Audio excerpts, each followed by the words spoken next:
بنی اسرائیل کی قوم ایک ایسی قوم تھی جن کی طرف اللہ تبارک و تعالی نے سب سے زیادہ انبیاء کرام کو مبعوث فرمایا تاکہ یہ تمام انبیاء کرام اس بگڑی ہوئی قوم کو ہدایت کی طرف بلائیں اور ایک خدا کی عبادت کرنے کا حکم دیں۔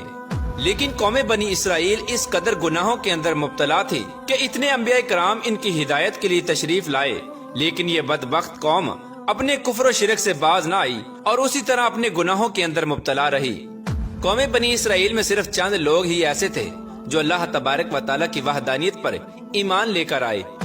پیارے دوستو، اسی قوم بنی اسرائیل کی تاریخ میں ایک ایسا بدبخت بادشاہ بھی گزرا ہے جو کہ خدائی کا دعوے دار تھا، جس مردود بادشاہ کو فرعون کہا جاتا ہے۔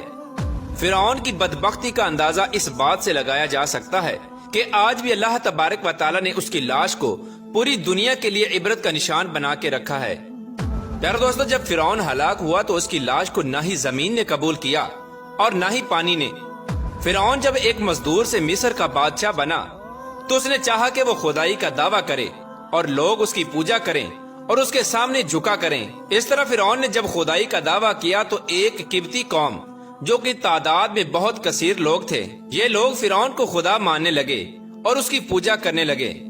لیکن بنی اسرائیل کے کچھ لوگ ایسے بھی تھے جنہوں نے فرعون کو خدا ماننے سے انکار کر دیا۔ اس وقت جو کوئی بھی فرعون کو خدا ماننے سے انکار کرتا تو فرعون اس کو اس کے خاندان سمیت قتل کر دیتا۔ اس طرح فرعون نے مصر میں ظلم کی انتہا کر دی اور بے شمار لوگوں کا قتل عام کیا، جن میں بچے، بوڑھے، جوان اور عورتیں بھی شامل تھیں۔ جب فرعون کا ظلم و ستم حد سے بڑھنے لگا تو اللہ تبارک و تعالیٰ نے اس کی ہدایت کے لیے اپنے پیارے نبی حضرت موسیٰ علیہ السلام کو مبعوث فرمایا۔ پیارے دوستو، جہاں اپنے ایمان کو بچانے کے لیے مردوں نے اپنی جان کی قربانی دی، وہیں پر عورتیں بھی اپنے ایمان سے پیچھے نہ ہٹیں۔ اپنے پیارے اللہ عز و جل کے لیے اپنی جان کو قربان کرنے والی دو عورتیں ایسی ہیں جن کا واقعہ قابل رشک ہے، جنہوں نے اللہ تبارک و تعالیٰ کے لیے اپنی جان کو اس طرح قربان کیا کہ آج ہی مسلمان ان کے ایمان پر فخر کرتے ہیں۔ ان دو قابل رشک خاتونوں میں سے ایک خاتون فرعون کی بیوی حضرت آسیہ رضی اللہ تعالی عنہا ہے اور دوسری حضرت مشاطہ رضی اللہ تعالی عنہا۔ پیارے دوستو، آج کی اس منفرد ویڈیو میں ہم دوسری خاتون کا ذکر کریں گے، یعنی حضرت مشاطہ رضی اللہ تعالی عنہا، کہ حضرت مشاطہ کون تھی اور کس طرح ایک کافر کے گھر میں ہونے کے باوجود وہ اللہ تبارک و تعالیٰ کی وحدانیت پر ایمان لے کر آئیں۔ اور ایک دن ایسا کیا ہوا کہ فرعون نے اپنی سب سے چہیتی لونڈی حضرت مشاطہ کے سامنے ان کے معصوم بچوں کو کھولتے ہوئے تیل میں ڈال دیا اور ان کی جان لے لی، اور پھر حضرت مشاطہ کو بھی کس قدر بے دردی کے ساتھ قتل کر دیا گیا۔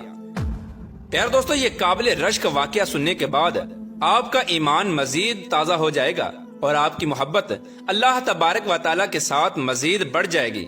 لہٰذا آپ سے گزارش ہے کہ ہماری اس ویڈیو کو اینڈ تک ضرور دیکھیے گا۔ پیارے دوستو، مصر میں 3000 سال تک فرعونوں نے حکومت کی۔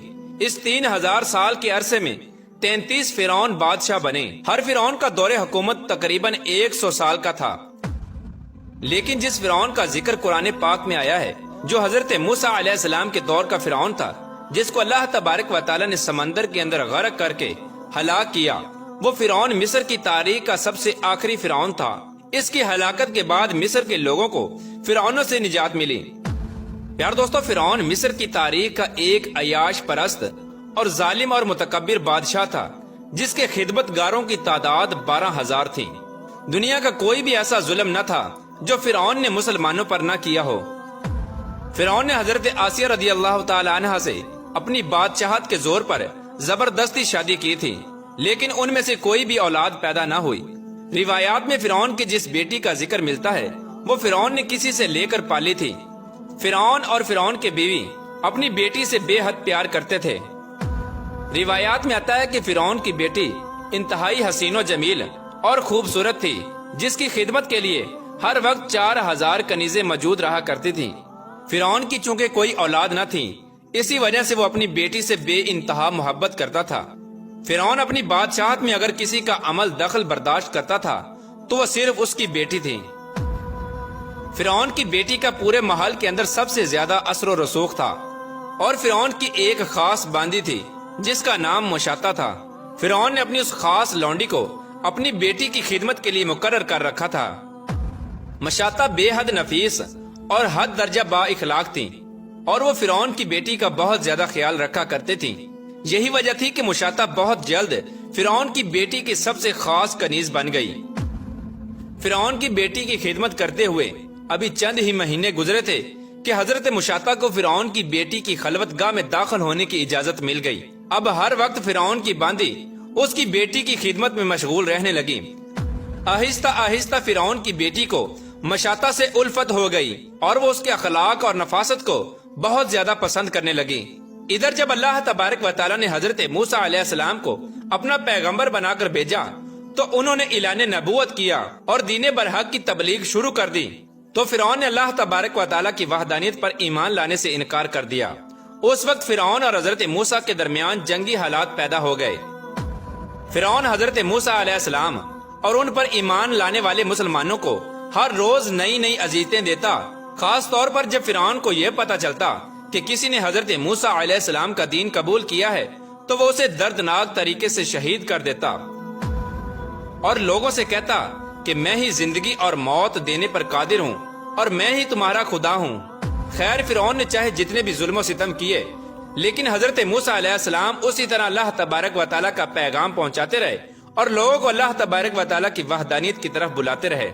اسی دوران جب فرعون کے جادوگروں اور حضرت موسیٰ علیہ السلام کے درمیان حق اور باطل کا معرکہ ہوا، جب حضرت موسیٰ علیہ السلام کے عصا مبارک نے اژدہا بن کر جادوگروں کے تمام سانپوں کو نگل لیا اور جادوگر اللہ تبارک و تعالیٰ کی وحدانیت پر ایمان لے آئے، اسی وقت فرعون کی بیوی حضرت آسیہ رضی اللہ تعالی عنہ اور حضرت مشاطہ رضی اللہ تعالی عنہ اللہ تبارک و تعالیٰ کی وحدانیت پر ایمان لے آئیں اور ایک خدا کی عبادت کرنے لگیں۔